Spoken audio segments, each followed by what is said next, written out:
You're mine now, wild one. No man tames me, rancher. Reckon you're riding into my heart.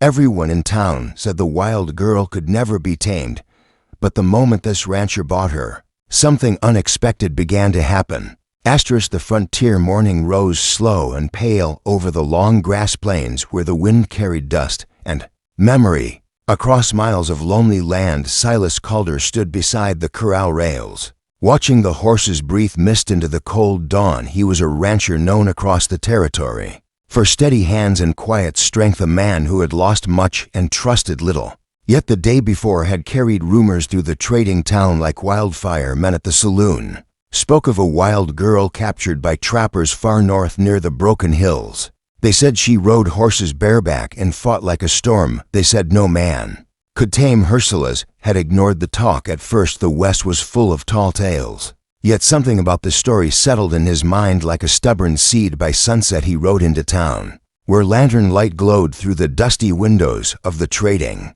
post. A cage wagon stood outside, guarded by two rough men. Inside the wagon sat a young woman with tangled dark hair and fierce watchful eyes. She wore worn buckskin, and her hands gripped the bars like a wolf cornered in winter. Her name, the trappers said, was Leora Vale. They claimed she had grown among wandering horse clans beyond the mountains. After losing her family when she was a child, she knew the land better than maps and feared no rider, no rope, no law. Many men had tried to claim her skill or break her will. None had succeeded. Trappers offered a price, saying she was trouble, and they wanted her gone. Silas watched the girl carefully. She did not plead or speak. She only stared back at the crowd with a steady fire that unsettled every man nearby. Something in that gaze told Silas she was not meant for cages. Without another word, he paid the price and took the wagon. The ride back to the Calder ranch was long and silent. The sky stretched wide and gold above them, while the prairie rolled like endless ocean grass.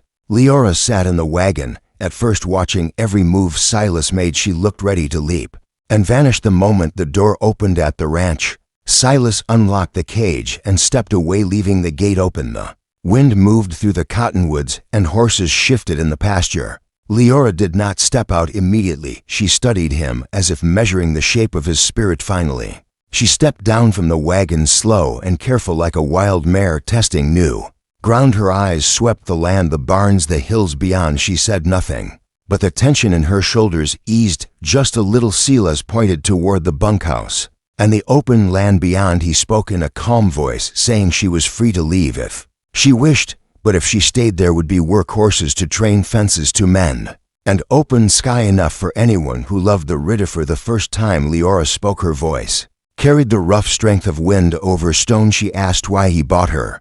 If he did not want to own her, Silas answered simply that a person was not a saddle or a rope. Some things should never belong to anyone. If words lingered between them like a quiet promise.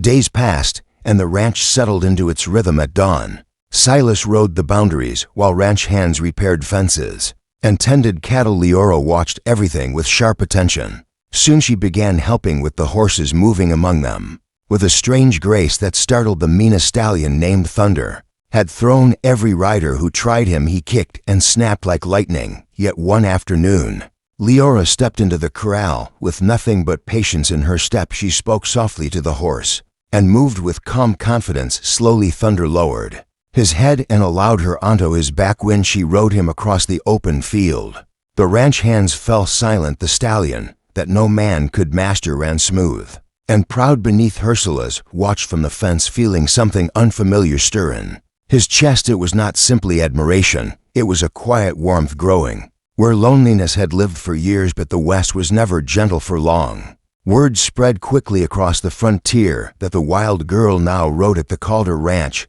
and there were men who believed such freedom should belong to the moss. The sun set red beyond the plains. Silas sensed trouble riding toward them, carried by dust and greed and old grudges.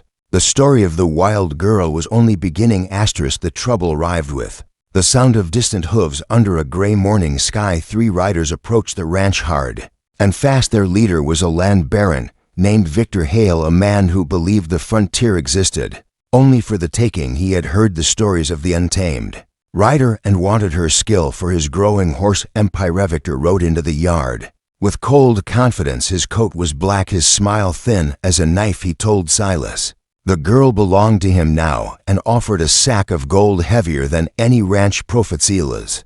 Refused without hesitation. Lyra stood beside the fence watching the exchange.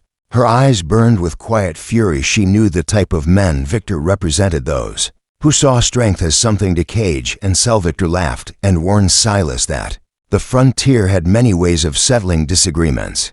Then he rode away, promising to return that evening. Leora found Silas repairing a saddle strap by lantern light. She told him trouble followed her like shadow, and she would leave before it destroyed his ranch. Silas looked up slowly and said the land had always been worth fighting for, and sometimes so were the people who rode beside you. For a long moment neither spoke. The wind whispered through the dark pasture, and something unspoken grew stronger between them. Victor returned sooner than expected. This time he brought men and guns. The ranch yard filled with tension as riders surrounded the buildings. Dust rising beneath restless horses. Victor called out for the girl, demanding she ride with him willingly or watch the ranch burn. Silas stepped forward, calm but unyielding. The ranch hands gathered behind him, though fear flickered in their eyes before the standoff could ignite. Leora moved. Suddenly she swung onto Thunder and rode forward into the open ground between the two sides. Her hair streamed in the wind like a dark banner of defiance. She spoke loudly so every rider could hear, saying, "No man owned the spirit of another." She challenged Victor to a simple test. If he could ride Thunder across the canyon ridge without falling, she would go with him. Victor laughed, believing victory certain. He mounted the stallion with arrogant confidence, but Thunder felt the cruelty in his rider within moments. The stallion reared and burst into a furious run. Victor clung desperately as the horse raced toward the ridge path, twisting along steep cliffs. The watching men held their breath. Seconds later, Victor tumbled into the dust, far from the edge, bruised and humiliated. Leora rode forward, reclaimed Thunder, and faced the defeated riders. Her gaze was fierce as fire, and none dared challenge her again. Victor and his men retreated, carrying their wounded pride.